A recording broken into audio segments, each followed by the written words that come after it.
ભાઈ અમે કાલે સાંજના નીકળવાના હતા ત્યારે હવે ચેતરભાઈ વસાવાને ફોન કર્યો કે ચેતરભાઈ અમે ફતેપુર જઈએ છીએ તો તમે આવશો?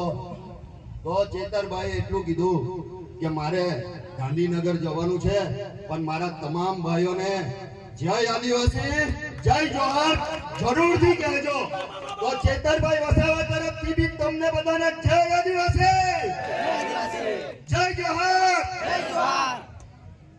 હવે આપણો એક નારો છે ભાઈ, બરાબર ને આપણે સુરતીમાં જ થવા દેવું, બરાબર.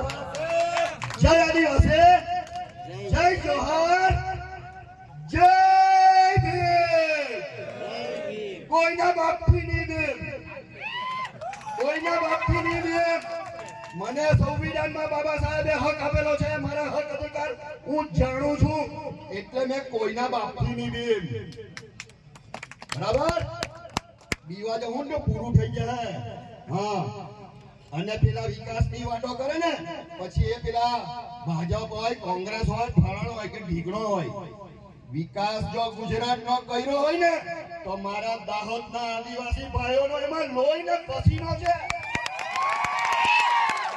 મારા દાહોદ વિસ્તારના ભાઈનો પસીનો વલસાડની અંદર કોઈ પણ ઇન્ડસ્ટ્રીયલ હોય કે કચ્છની અંદર કોઈ પણ ઇન્ડસ્ટ્રીયલ હોય, મારા દાહોદના ભાઈનો તો મહેનતનો પસીનો છે અને એ લોકોનું લોહી રહ્યું છે.